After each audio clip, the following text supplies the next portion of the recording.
Hello and welcome everyone, it's Capcan and today we are looking at our preseason changes in League of Legends for the year 2023. That's a preview that was update that Riot pushed to us a couple of hours ago. Yeah, I guess let's go with the text first and then we will check out the features. Preseason changes will begin hitting PBA tomorrow. Before they're out, we wanted to talk you through all of the changes you can expect to see roll out of the PBA for the next few weeks. We're shipping them a bit early this year to give us time to test changes and gather your feedback, so make sure you get these games in because there's plenty to try out. Housekeeping, I guess that's not so important. So yeah, the first one is return of Chemtech Dragons, or Dragon. Chemtech Drake will be returning this preseason with a brand new buff and soul. Chemtech Drake will now grant a small amount of tenacity and heal shield strength when slain. And Chemtech Soul will grant bonus damage when below a certain amount of health. Alongside the Chemtech Drake, the Rift will take on a new Chemtech-inspired appearance featuring Zonite chemicals and mutated jungle plants with upgraded effects. Blast Cones will now blast those in range twice as far as before. Yes. Honey Fruits will upgrade into Steam Fruits, no longer slow in champions that consume them, and granting a small bonus shield in addition to the usual heal. And Scryer's Bloom will upgrade into Stalker's Bloom. When hit, these plants will now reveal a small circular area around the plant and a cone opposite to the direction it was hit, granting movement speed towards revealed enemy champions and reducing wards revealed to 1 health.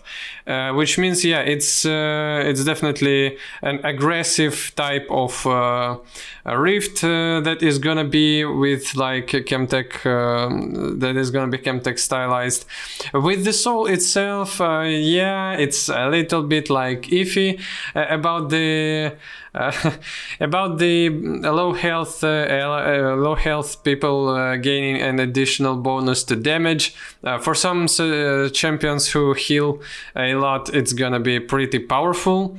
Then we have our jungle improvements. As you can see here, there are our jungle companions that are gonna be the theme of the jungle in this new season. Avatar Smites and Jungle Pets. The jungle is a dangerous place and it's dangerous to go alone, so take one of these jungle pets by purchasing them in the in-game shop as an egg. These pets will acquire treats through monster kills and slowly over time as the game progresses, which will help them evolve. Once evolved, pets will give their own owner's avatar buffs, which empower them with different abilities. Noxion Embercat. This will be the pet of choice for junglers looking to play more aggressively. It will provide slows and bonus damage. Ishtali Ixamander or Izamander.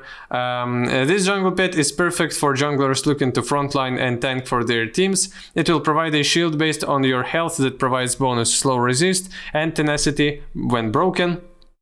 Or Ionian Cloud Leaper, and probably these names are up to change. This jungle pet will be great for junglers looking to rotate and move around the map more quickly. It will provide bonus movement speed, so that's probably increased versions of our knives or jungle knives, which yeah, this is for aggressive damage junglers. This is definitely the one that gives you movement speed, and here is our tanky style empowerer. Then we have our leashing range indicators. In an effort to make the jungle more welcoming to players unfamiliar with the role, we'll be adding visual leashing indicators that will show how far camps can be pulled before their patience starts diminishing. We're also decreasing the distance camps can be pulled, so no more having to stand on the perfect pixel in order to hyper optimize your jungle clears. So you probably wouldn't really be able to take 2 camps at a time now. And yeah, it's gonna be way clearer for the people who are not really familiar with the AoE in which you can attack the jungle mobs and they're not gonna regain their aggro. Recommended jungle paths, as we can see on this picture. So this picture is not about the leashing range indicators, it's about your proposed path as jungler to go from camp to camp. Another addition we have to help make the jungle more accessible and are recommended jungle paths for every champion. These first clear paths were determined by gathering data from high-skilled junglers on their high mastery champs across the globe. Pathing recommendations are based on which routes most often led these players to a victory and will be updated each patch.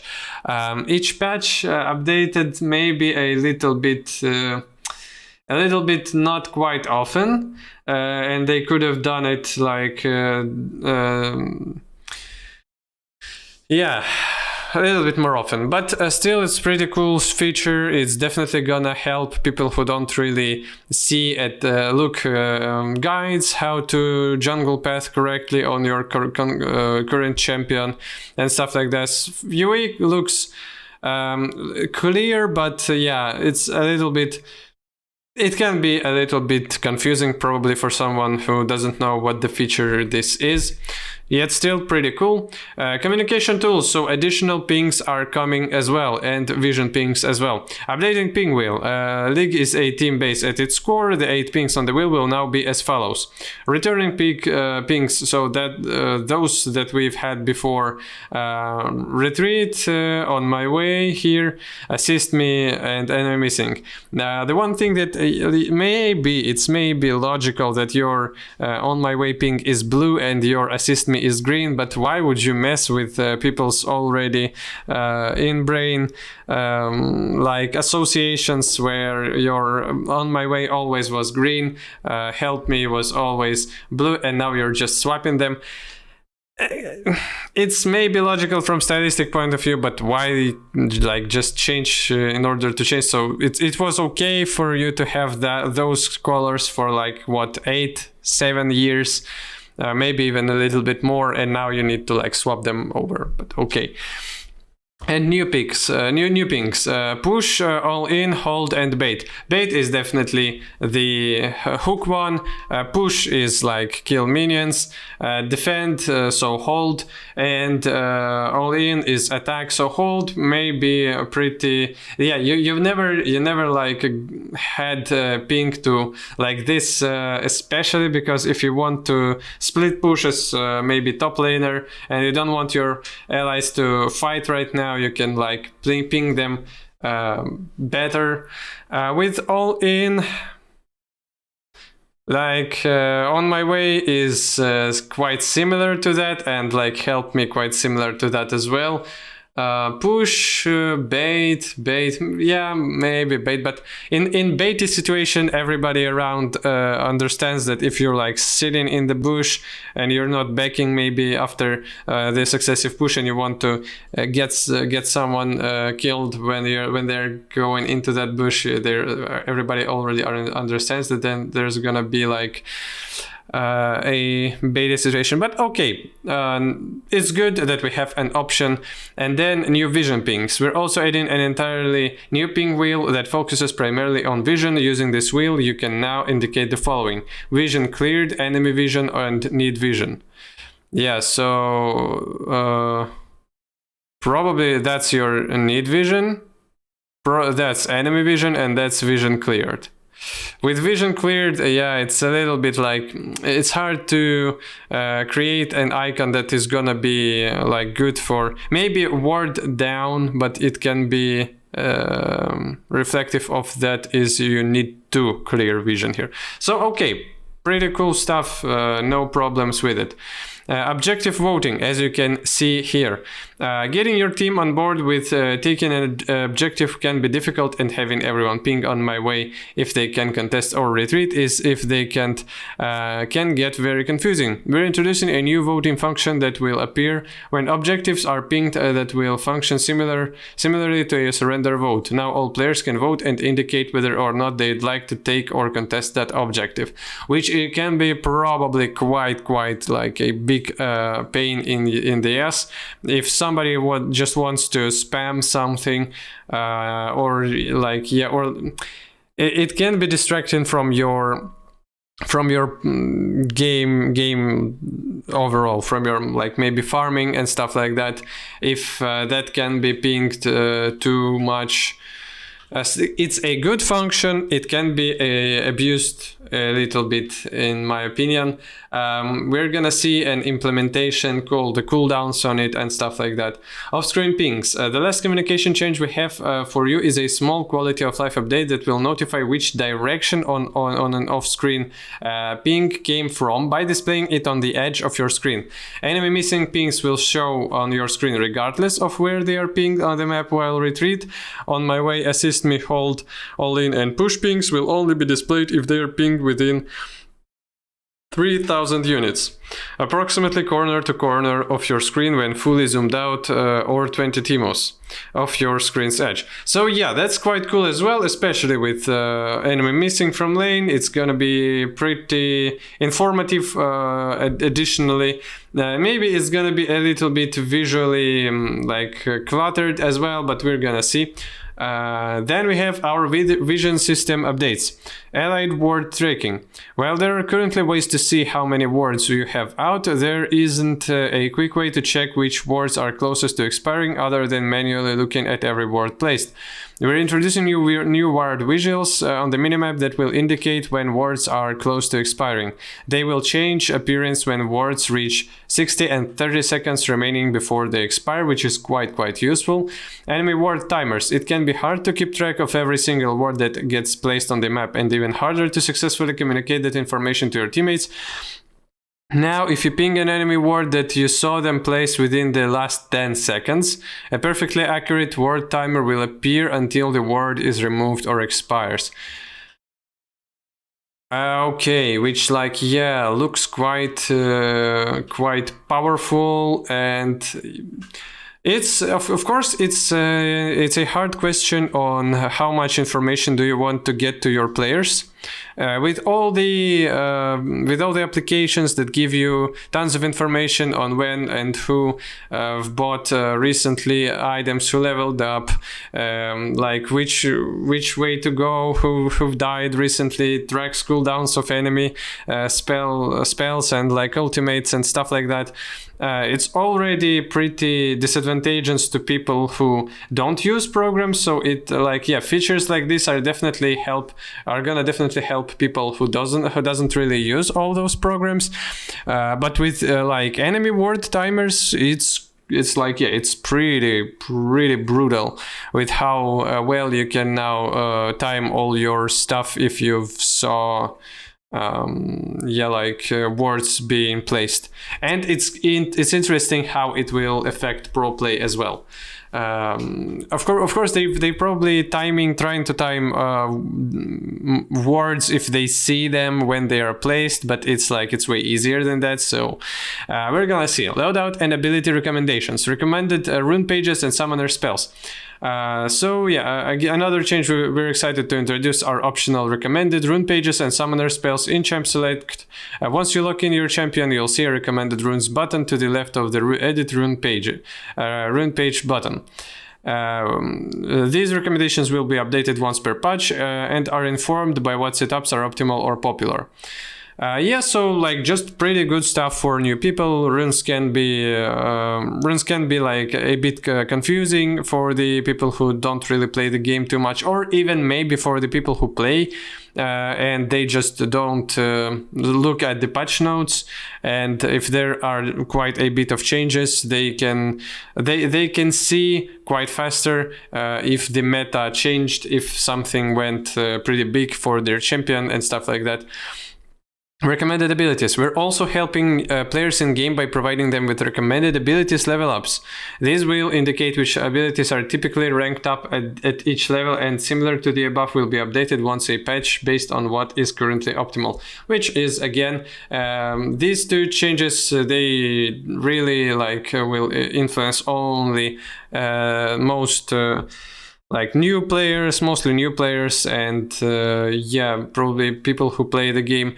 maybe runes are gonna be useful for both camps, but recommended abilities, they aren't like changing as frequently as maybe runes are going in and out of popularity, which means that's just good changes. Top lane changes. We'll also be making some adjustments to help top laners scale faster and hit those key item and level breakpoints faster relative to mid and bot. The changes will be as follows. Solo lane experience. Solo lanes will now receive a 95% experience multiplier, previously was 93 from minions.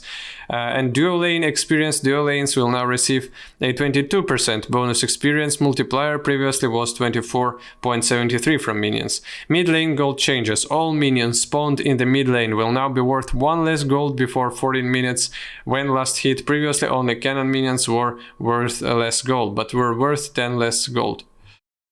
But are they changing how the cannon minions work, or just like adding additional stuff? Either way, it's gonna probably make top laners hit breakpoints faster, and they maybe then they will like start fights around objectives faster, start fights in the enemy jungles if like you have an edge over an opponent, and they're gonna be top lane is gonna have a little bit more of an impact on the game. New and updated items. We're introducing 12 new updated items in this preseason. As a disclaimer, please note that items stats, effects and even names are subject to change while on PBE. Icathia's Endurance Mythic. 400 health, 30 armor, 30 magic resistance, 20 ability haste, pretty standard for the tank mythics. Voidborn Resilience. For each second in champion combat, gain a stack granting 3 armor and magic resistance up to 10 max, which means 30 additional magic resistant armor. At max stacks, become empowered, instantly draining enemies around you for 4% of your maximum health each, reduced to 1% against minions and monsters, and doubling your resist from stacks until end of combat. 60 seconds cooldown. And doubling down, so even like 60 armor and magic resistance if the fight was quite long enough, which is quite massive to be honest. Grants all other legendary abilities 5 armor and magic resist. So yeah, that's definitely like for tanks, for bruisers. Maybe for like, I doubted that it wouldn't be tried on the different assassins or like even like bruisers and stuff, because people do crazy stuff with tank items nowadays. Radiant Virtue. 400 health, 30 armor, 30 magic resist, 20 ability haste, so same stats. Guiding Light. Upon casting your ultimate, you transcend, increasing your maximum health by 10% for 9 seconds. While transcended, you and allies within 10,200 range of you gain 25 non-ultimate ability haste. You and allies will also heal for 1.5% of your maximum health every 3 seconds. Increased by up to 100% based on that champion's missing health.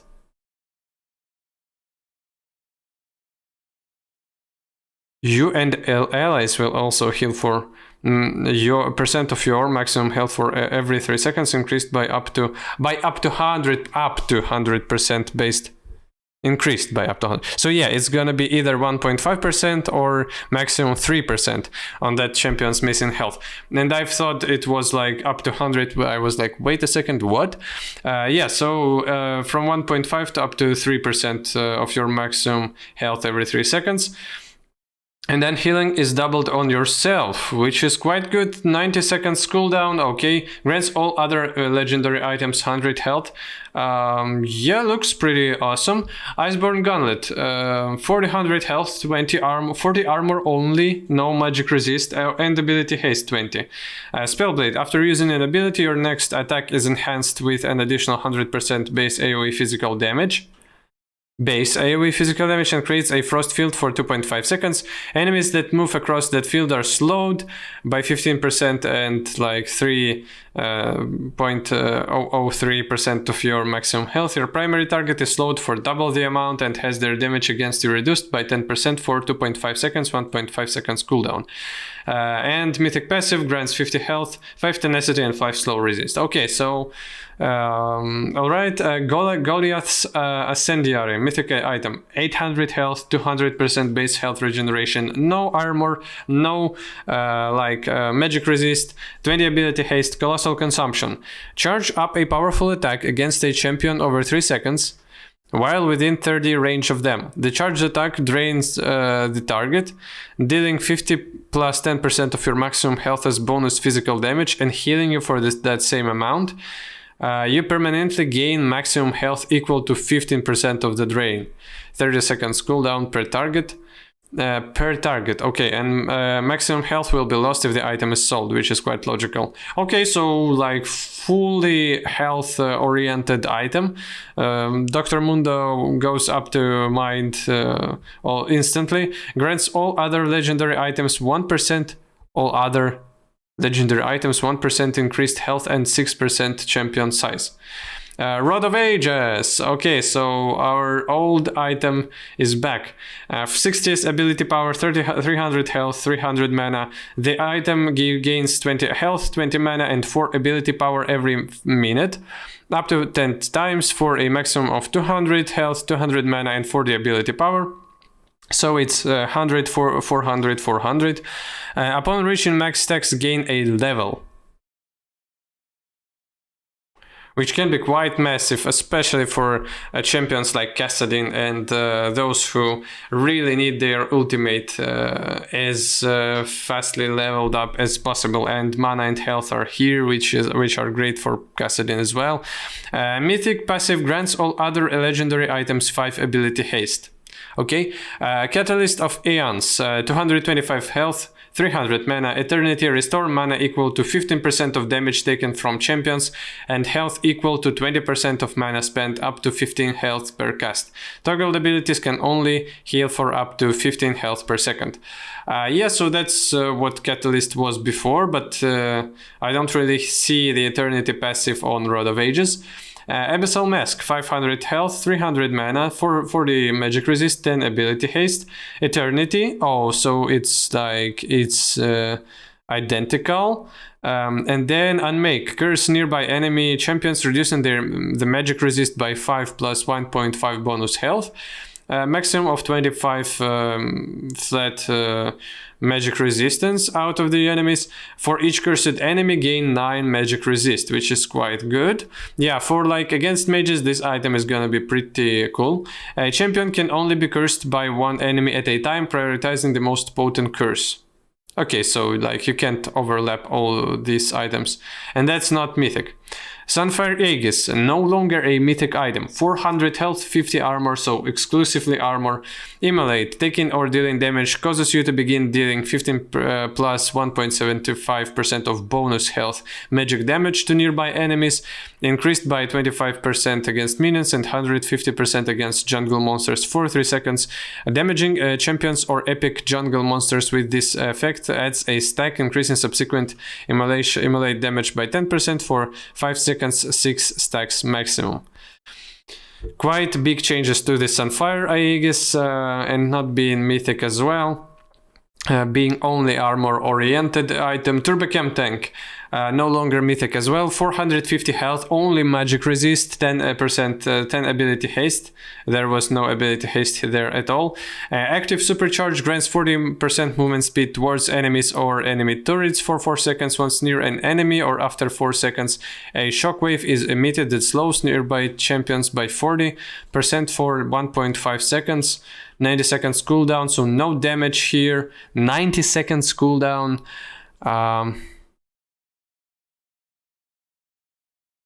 Okay, quite massive changes to all this stuff. Randuin's Omen, 70 armor, 400 health, so way more health. Active Humility, briefly slow and nearby enemies by 55% for 2 seconds, 60 seconds cooldown. Rock Solid, reduce incoming damage from attacks by up to 5 plus 0.35% of maximum health, kept at 40% of the attack's damage.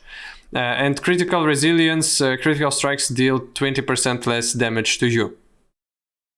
Okay, Spear of Shojin. Oh, whoa. That's an item that was deleted for a quite good reasons.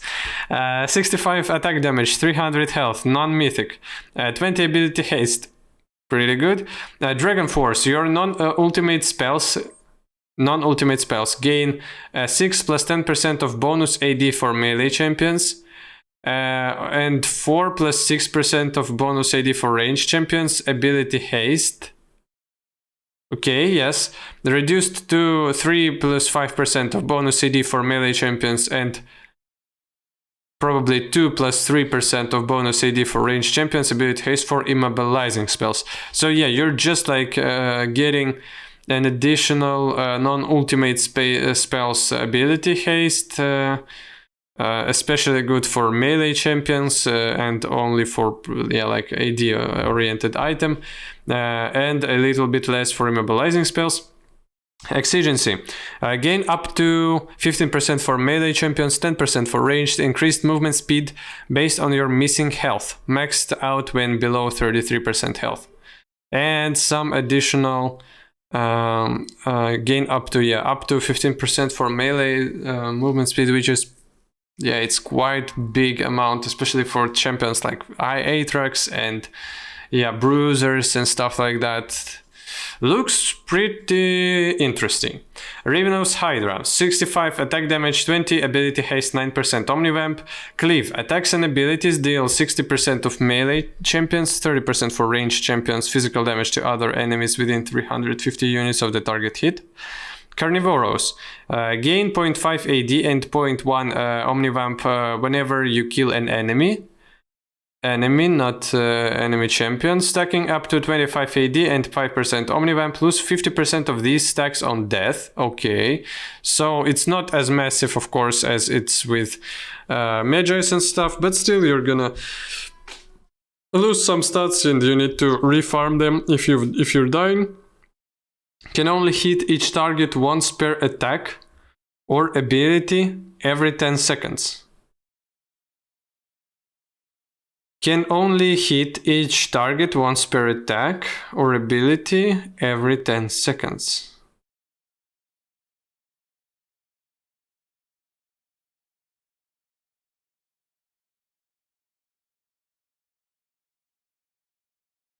Can only hit each target once per attack or ability every 10 seconds.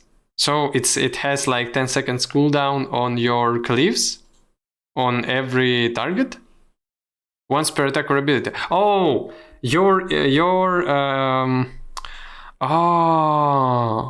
so that's a cooldown for your attacks and abilities in order for you to, if you like struck someone with your Q, then Q gets cooldown, but you still can strike them with your auto attack.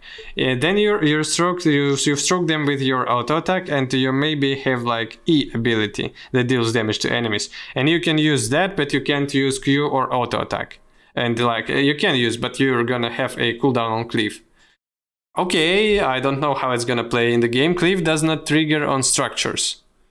Alright, and that concludes the Preseason 2023 PBA preview. We can't wait to see how all of you will use these tools to level up your game, and what fun discoveries you'll make as you test out all these changes. Thanks for reading, we hope to see you on the Rift.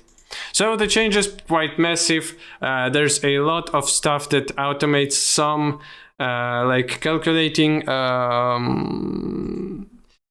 nuances when you're playing in jungle and stuff. There's definitely some good things for your ways to communicate with people, and there's definitely good things for like new players. And yeah, pretty interesting 12 items, pretty interesting changes to the Rift itself, to the jungle. I guess we're gonna see how it all turns out. Thanks for watching. Hope you've enjoyed the video, and goodbye, have a good day.